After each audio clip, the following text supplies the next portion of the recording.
kalau dari saya sendiri nggak malu, karena kalau saya nggak di sini, saya nggak bisa mendapatkan kesempatan-kesempatan yang sekarang saya dapatkan gitu.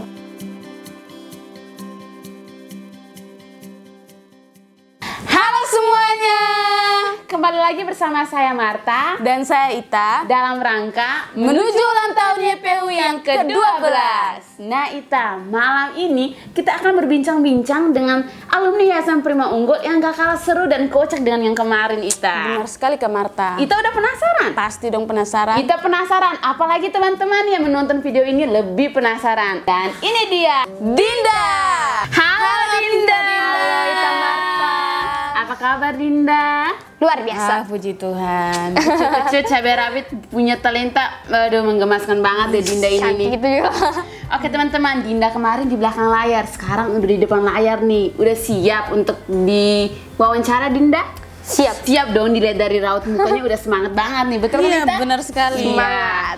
Kalau saya sama Ita sih udah tahu sih kalau Dinda tuh udah berapa lama di YPU, tapi teman-teman yang menonton video ini belum tahu udah berapa lama Dinda di sini. Maka dari itu silahkan Dinda boleh menceritakan udah berapa lama Dinda di YPU dan sekarang lagi tekuni di bidang mana gitu, biar teman-teman juga tahu. Oke, saya sendiri sudah 3 tahun di Yayasan Prima Unggul dan sekarang menekuni di bidang foto dan videografi Yayasan Prima Unggul sendiri. Dan juga di sini saya diberikan kesempatan untuk melanjutkan pendidikan, mengambil S1 di jurusan Ilmu Komunikasi di salah satu kampus. Dan di sini juga saya dapat berbagi ilmu bersama adik-adik di sini, yaitu menjadi salah satu tutor di sini gitu, Mar. Dan tadi kan teman-teman, Dinda tadi sampaikan kalau Dinda tuh menjadi tim di foto video. Nah, jika teman-teman melihat foto-foto, video-video yang di media sosial YPU, itu Dinda dan teman-teman yang mengerjakan dari proses pengambilan gambar sampai ke publikasi.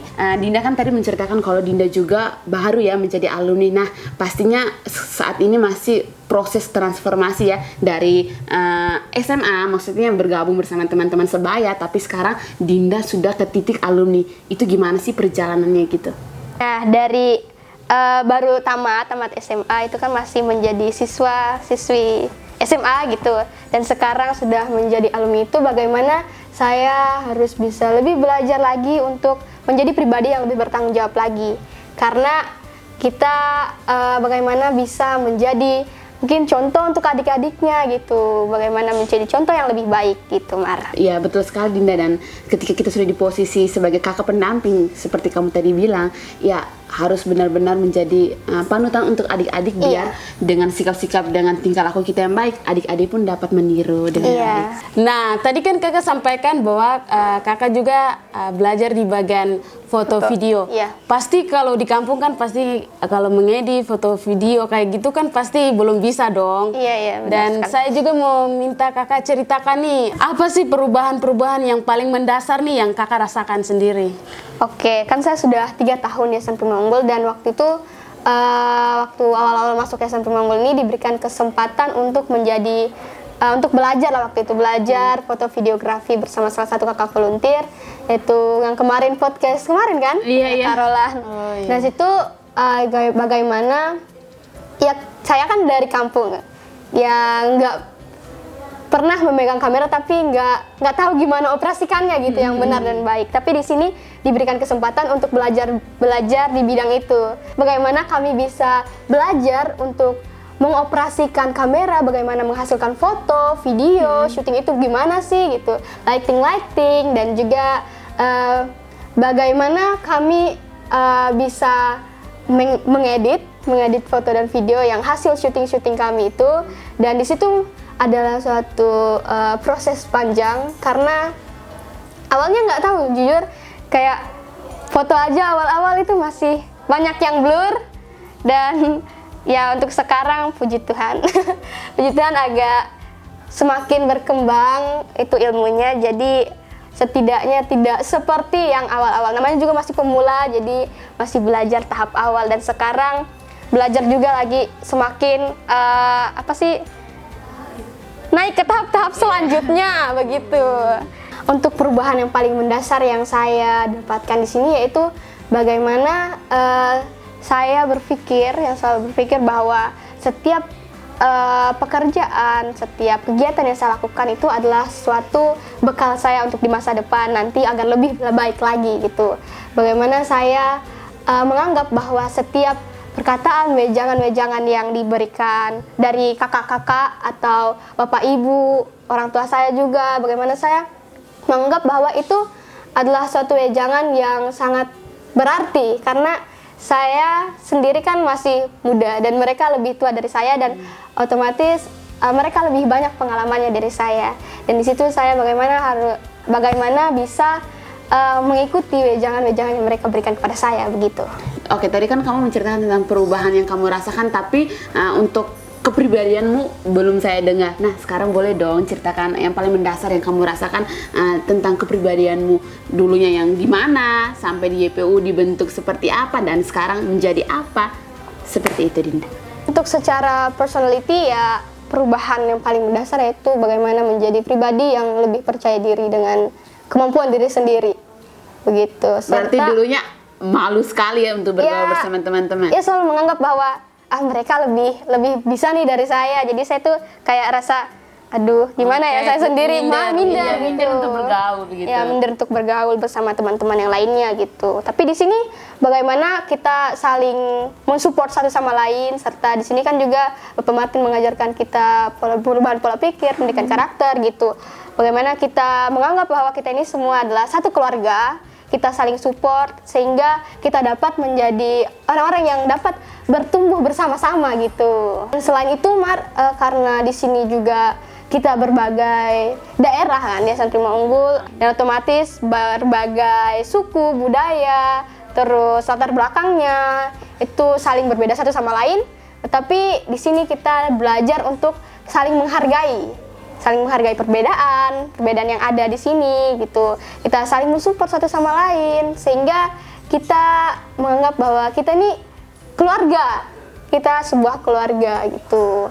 Seperti tadi yang kamu bilang di tim foto video, dari kampung kan kamu belum tahu cara pegang kamera dengan benar, cara edit, tapi di sini kamu dikasih kesempatan, kamu berlatih, ada kemauan. Nah, dari yang tidak tahu berproses dan sekarang menjadi tahu. Betul begitu, Dinda? Betul sekali, Marta. Oke. Jadi saya mau tanya lagi nih, Dinda, transformasi apa yang kamu rasakan saat ini yang dari 3 tahun kamu jalani sampai detik ini, dan kira-kira faktor apa tuh yang mempengaruhi sampai ke titik itu? Tentunya model pendidikan yang diterapkan di Yayasan Prima Unggul sendiri yaitu gimana di sini berbasis karakter dan juga wirausaha kan. Jadi di sini juga bagaimana bisa mengkoordinir setiap potensi-potensi yang saya miliki, dan juga di sini bagaimana belajar untuk diberikan kesempatan untuk belajar secara bebas, tapi juga kita terkoordinir gitu, sehingga bebas, tahu bertanggung jawab, sehingga tahu juga apa tujuannya gitu. Serta di sini juga nggak luput dari segala dukungan-dukungan yang diberikan dari Bapak Ibu yang di sini, Bapak Martin, Ibu Debbie, juga termasuk orang tua saya, serta teman-teman yang di sini bagaimana bisa saling mensupport satu sama lain, begitu Marta. Iya, Dinda, tadi kan kamu menceritakan di Yayasan Prima Unggul itu sistem pembelajaran itu berbasis karakter dan kewirausahaan. Iya. Dan kewirausahaan ini melatih anak-anak yang di dalamnya untuk belajar mandiri sehingga keluar nanti itu nanti yang menjadi bekal mereka. Begitu ya, Dinda? Iya. Iya, kan kakak kan tinggal di panti asuhan ini. Iya, benar sekali. Apakah kakak ada sedikit rasa kayak gengsi atau malu gitu nggak? Kalau dari saya sendiri nggak malu, karena kalau saya nggak di sini, saya nggak bisa mendapatkan kesempatan-kesempatan yang sekarang saya dapatkan gitu, mengasah keterampilan-keterampilan saya, sehingga kayak di bagian foto videografi tadi, dan juga bagaimana dapat berinteraksi dengan teman-teman yang berasal dari berbagai daerah di Indonesia ya. Kalau misalnya tetap di kampung, ya udah ketemu sama orang-orang itu saja begitu. Jadi tidak ada rasa malu tersendiri bagi saya. Teman-teman juga sudah melihat Kak Dinda tadi sudah sharing panjang lebar, semoga menjadi inspirasi juga buat teman-teman. Dan Kak Dinda, saya mau minta nih kakak berikan pesan-pesan nih buat teman-teman yang di luar sana dan juga teman-teman yang tinggal di panti asuhan, bagaimana kakak memberikan semangat nih buat mereka nih. Oke, untuk teman-teman yang dari panti asuhan juga, bagaimana teman-teman harus tetap semangat dan juga jangan pernah puas dengan segala apa yang diberikan, walaupun itu dalam kebutuhan fisik saja, tetapi bagaimana teman-teman harus bisa mengasah keterampilan teman-teman juga, serta mental, sehingga kedepannya ketika teman-teman gak lagi tinggal di panti asuhan itu, teman-teman bisa survive gitu di dunia luar begitu. Bisa juga dengan alumni-alumni yang di luar. Untuk teman-teman serta kakak-kakak alumni panti asuhan, jangan pernah lupa akan sejarah waktu masih di panti asuhan, karena itu adalah satu proses serta kenangan-kenangan yang memberikan pembelajaran begitu, dan serta juga harus selalu mensyukuri apa yang telah diberikan itu, serta dapat berdampak ketika berada di luar panti asuhan sendiri begitu.